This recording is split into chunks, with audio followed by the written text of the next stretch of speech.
அனைவருக்கும் வணக்கம். அனைவருக்கும் இனிய தமிழ் புத்தாண்டு நல்வாழ்த்துக்கள். நான் ரொம்ப நேரம்லாம் எடுத்துக்கல. என் பேர் வந்து விஜயகுமார், திருச்சியிலேருந்து வரேன். ஸ்ரீகுரு ஜோதிட ஆஸ்ட்ரோ அகாடமின்னு சொல்லிட்டு ஒரு அகாடமி ஒன்று வச்சு ரன் பண்ணிட்டு இருக்கோம். திருமண தகவல் மையமும் வந்து திருச்சியில் வந்து வச்சுருக்கோம். ஒவ்வொரு மாதமும் அங்கே கருத்தரங்கமும் நடக்கும். அதே நேரத்தில் வந்து பார்த்தீங்கன்னா கிளாஸ் சிறப்பான வகுப்புகள் ஜோதிட சம்மந்தமாக வந்து வகுப்பு நடந்துகிட்டு இருக்கு. என்ன நோக்கம் அப்படின்னா, இந்த ஜோதிடம் வந்து ஒரு பாடமாக வந்து எந்த புத்தகத்திலையும் இது வரைக்கும் வரல. நமக்கு விருப்பப்படுற பாடத்தை ஒருத்தரையா பணத்தை கட்டி படிச்சுட்டு இருக்கோம். கரெக்டா? இது வரைக்கும் நம்ம ஜோதிடம் வந்து பாடமா எந்த ஒரு 1ஆவதுலேருந்து 12th வரைக்கும் PhD வரைக்கும் படிக்கல. எங்கேயுமே பாடமா இல்லை. ஆனால் நான்லாம் PhD எல்லாம் படிச்சிருக்கேன். என்னன்னா இந்த இதுலையும் போய் என்ன செய்ய முடியாது, ரெஜிஸ்ட்ரேஷன் பண்ண முடியாது. ஆனால் 1,00,000 ரூபா 2,00,000 ரூபா வந்து என்ன பண்ணி பணம் கட்டி படிச்சுட்டு இருக்கோம். MA படிச்சாச்சு, MA ஆஸ்ட்ராலஜி படிச்சாச்சு. ஆனால் தனிப்பட்ட ஒரு நிறுவனத்தில் தான் படிச்சிருக்கோம். ஆனால் நமக்குன்னு ஒரு அங்கீகாரம் கிடையாது. அடுத்து வரக்கூடிய காலகட்டத்தில் நம்ம எல்லாருமே ஒன்று சேர்ந்து நம்ம ஜோதிடத்தை ஒரு பாடமாக உண்டாக்கணும் அப்படின்றது தான் ஒரு நோக்கத்தோடு தான் என்னுடைய இந்த ஆஸ்ட்ரோ அகாடமி வந்து ஓப்பன் பண்ணியிருக்கோம். இதுக்கு முன்னாடி நிறைய பேர் ட்ரை பண்ணாங்க. எந்த அளவுக்கு இருக்குன்னு தெரியல. இனி வரக்கூடிய காலகட்டத்தில் கண்டிப்பாக ஜோதிடத்தை ஒரு பாடமாக வைக்கணும் அப்படிங்கிறது தான் ஒரு குறிக்கோளோட அரசாங்கத்தில் தெரியப்படுத்தி அது நம்ம பாடப்புத்தகமாக ஒன்று வரணும். அதான் முதல் குறிக்கோள். ரைட். பேர் வந்து விஜயகுமார். இப்போ வந்து பார்த்தீங்கன்னா இன்னைக்கு என்ன சிம்பிளா ஒரு சின்ன ஒரு 2 ரூல் மட்டும்தான். ஒருத்தவங்க ஏன்னா இன்னைக்கு பிள்ளைங்க எல்லாம் 12th முடிச்சுட்டு அடுத்து காலேஜ் போகக்கூடிய ஒரு கண்டிஷன்ல இருக்கு. எல்லாருக்குமே வரக்கூடிய மிகப்பெரிய கேள்வி என்னன்னா, என் பிள்ளை அடுத்து வந்து என்னத்தை படிக்க வைக்கலாம் அப்படிங்கிறது ஒரு மிகப்பெரிய ஒரு கேள்வியா இருக்கும். அது எப்படின்னா 10th முடிச்சோடனே வந்திருக்கும், 12th முடிச்சோடனே வராது. 10th முடிச்சோடனே அடுத்து என் பிள்ளைய வந்து எதுல படிக்க வச்சா எதிர்காலம் நல்லா இருக்கும் அப்படின்ற ஒரு கேள்வி வந்து வரும். ஏன்னா அப்பதான் +1 +2 சேரும்போது தான் அவங்க வந்து பாத்தீங்கன்னா அதுக்கப்புறம் வந்து டாக்டரா போகலாமோ இல்லை இன்ஜினியரா போகலாமோ அந்த மாதிரி ஒரு அமைப்புல போகலாம். மருத்துவர் அப்படின்னா 1, 6, 10. நான் பார்த்த விஷயம் ஏற்கனவே மருத்துவராக இருந்த ஜாதகத்துல எடுத்த விதியை தான் நான் சொல்றேன். இந்த பாவங்கள் வந்து நல்லா இருக்கணும். கிரகங்கள்னு வந்து பாத்தீங்கன்னா செவ்வாய், கேது, சூரியன்,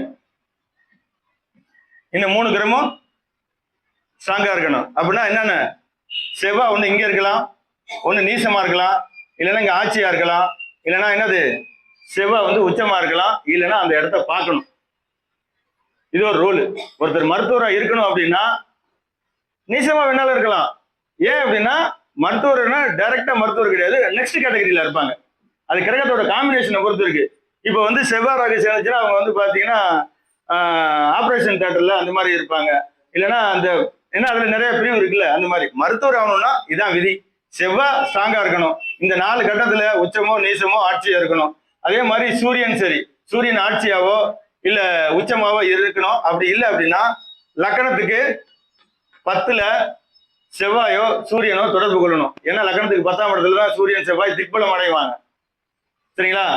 அதே மாதிரி 6ங்கிறது வந்து வேலை, 6 தான் மருத்துவம். அப்போ இந்த கிரகங்கள் இந்த அமைப்புல வந்து இருக்கணும், பாவப்படி கிரகப்படி. அதை தாண்டி என்னங்க இருக்கலாம் அப்படின்னா மிக சிறப்பான ஒரு ரூல் என்னன்னா, கேதுவோட நட்சத்திரம் அஸ்வினி, மகம், மூலம். இதோட கிரகம் இந்த நட்சத்திரத்தோட சாரத்துல ஏதாவது ஒரு கிரகம் இருந்து தசை நடத்தினாலும் சரி அவங்க மருத்துவர் ஆகலாம். ஏன்னா இந்த நட்சத்திரம் 3 இடத்துல இருக்கா, இந்த 3 இடத்துல ஏதாவது ஒரு கிரகம் இருந்து தசை நடத்தணும். அடுத்து வரக்கூடிய தசா புத்தியும் வந்து இதோட சம்மந்தப்படணும். அப்படி இருந்துச்சுன்னா அவங்க மருத்துவ துறைக்கு போகலாம், மருத்துவர்ல சம்பாதிக்கலாம். ஓகே. இது இல்லைன்னா அடுத்து என்னங்க ஒரு ரூல் அப்படின்னா, சுக்கிரனோட நட்சத்திரம் பரணி,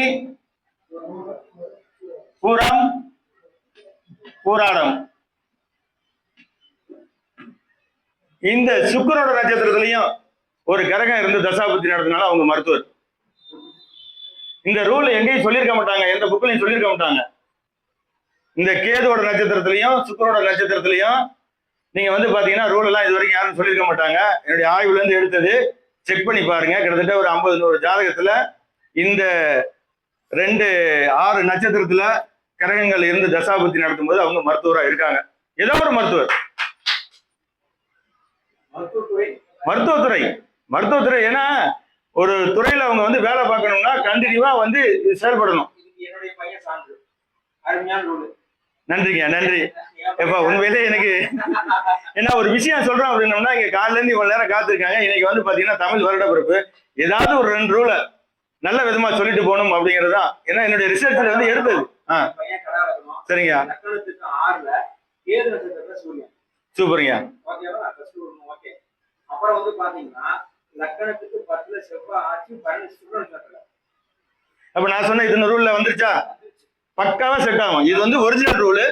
இந்த ரூல் நான் சொன்ன அத்தனை விஷயத்தையும் செக் பண்ணி பாருங்க. கண்டிப்பா அவங்க வந்து ஒரு மருத்துவரா இருப்பாங்க. ஏன்னா நம்மகிட்ட ஒருத்தர் கேள்வி கேட்கும்போது என் பையன் மருத்துவர் படிப்பானா இல்ல மருத்துவத்துறைக்கு போலாகமா அப்படின்னு கேட்கும்போது நம்ம இந்த ரூலை அப்ளை பண்ணிக்கலாம். நீங்க நிறைய ரூல் தெரிஞ்சிருந்தாலும் இதையும் சேர்த்து அப்ளை பண்ணிக்கங்க. ஏன்னா இன்னும் நிறைய ரூல் இருக்கு. டிஎன்ஏல வந்து பாத்தீங்கன்னா அங்க வந்து சூரியனோட நட்சத்திரத்திலேயோ சூரியனோட கர்ம பதிவுலயோ செவ்வாயோட கர்ம பதிவுலயோ கிட்டத்தட்ட நிறைய நட்சத்திரம் இருக்கு. அதுல இருந்து ஒரு கிரகம் தசாபுத்தி நடத்தினாலும் என்ன ஆகும், அவங்க மருத்துவத்துறைக்கு போகலான்னு சொல்லிட்டு ஒரு ரூல் இருக்கு. ஏன்னா இப்படியே சொன்னோம்னா அது ரூல் நிறைய போயிடும். அதனால நான் ஆய்வுல எடுத்த ரூல் இது. இதை மட்டும் பாத்துக்கோங்க. அடுத்து வந்து இன்னொரு ரூல் வந்து சொல்லிடுறேன். இப்போ குழந்தை இல்லை, குழந்தை கரு உண்டாகல அப்படின்னு கேட்கும் பொழுது அதுக்கு என்ன பண்றீங்க அப்படின்னா, இது வந்து கிராமத்து பரிகாரம்.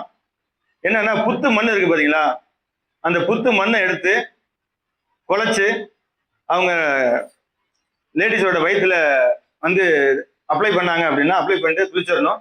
ஒரு 3 வாரமோ இல்லை 9 வாரமோ தொடர்ந்து அப்ளை பண்ணாங்கன்னா கண்டிப்பா அவங்களுக்கு என்ன பண்ணுவோம், கர்ப்பப்பை சார்ந்த பிரச்சனை எல்லாம் நீங்கி அவங்களுக்கு சீக்கிரமே கரு உண்டாகும். வாரத்துல ஒரு நாள் செய்யலாம், இல்லைன்னா செவ்வாய் வெள்ளிக்கிழமை அந்த மாதிரி செய்யலாம். 2 நாள் நீங்க செஞ்சு உங்களுக்கு எப்படி எவ்வளவு நீடு இருக்கோ அதுக்கு தகுந்த மாதிரி நீங்க செஞ்சுக்கோங்க. ஏன்னா சொன்னதுதான் நம்ம நிறைய பேர் சொல்லியிருக்கோம், செட் ஆயிருக்கு. ஏன் அப்படின்னா இந்த கரையான் புத்துல வந்து பாத்தீங்கன்னா கரையான் என்னன்னா கரையானோட எச்சம் தான் வந்து பாத்தீங்கன்னா அது இதாகி அந்த புத்தே உண்டாகுது. அந்த மண்ணுல ஒரு சயின்டிபிக் ரீதியா அந்த மண்ணுல ஒரு அமிலம் இருக்கு. அதனாலதான் அந்த மண்ணை எடுத்து அப்ளை பண்ண சொல்றாங்க. அப்படி இல்லைன்னா இன்னும் கொஞ்சம் அட்வான்ஸ்னா சொல்ல முடியாது, வேணா கொஞ்சமா மண்ணை எடுத்து நல்ல மண்ணா எடுத்து கலக்கி நீங்க வயிற்றுல குடிச்சாலும் சரி. கேட்கறதுக்கே அதான் ஒரு மாதிரியா இருக்குன்னு சொன்னால, இதெல்லாம் கிராமத்து பரிகாரம். கிராமத்துல முன்னோர்கள் யூஸ் பண்ண ஒரு மிக முக்கியமான ஒரு விஷயம் தர்றாங்க. ஏன்னா அந்த காலத்துல டைரக்டா இந்த மாதிரி சொன்னோம்னா ஏத்துக்கிறதுக்கு மக்களுக்கு மன பக்குவம் கிடையாது.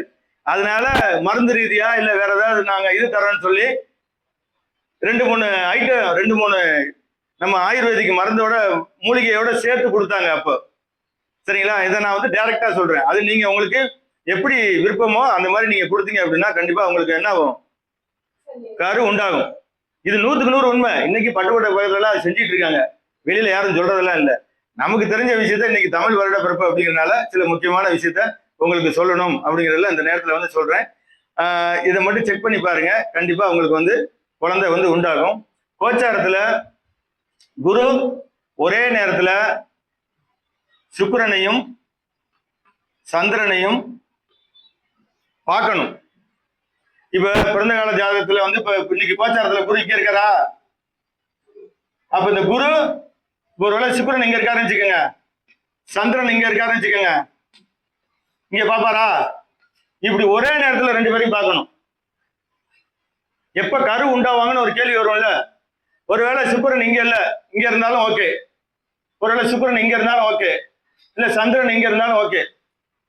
ஒரே நேரத்துல குரு கோச்சார குரு பிறந்த காலத்துல உள்ள சுக்கிரனையும் சந்திரனையும் பார்க்கணும். அப்படி பார்த்தா அந்த காலகட்டங்கள் அவங்களுக்கு நிச்சயமா கரு உண்டாகும். செக் பண்ணி பாருங்க. ஒருவேளை இந்த மாதிரி இல்லாம இங்க சந்திரன் இருக்கு இங்க சுக்கிரன் இருக்கு அப்படின்னா இங்க குழந்தை டிலே ஆகும், கரு கலையும், செட் ஆகாது. நம்மகிட்ட எப்ப குழந்தை உண்டாகும் கேள்வி கேட்கறதுக்கு ரொம்ப வெரி சிம்பிள் ரூல். பார்த்தோன்னே சொல்லிவிடலாம். இதுல ஏதாவது ரிஸ்க் எதுவும் இருக்கா? இல்ல 2 கிரகத்தை வச்சு பலன் சொல்ல முடியுமானா சொல்ல முடியும். அதுக்கு தேவை அனுபவமும் ஆராய்ச்சி மட்டும்தான். எந்த ஒரு முறையும் தாழ்ந்த முறை இல்லை.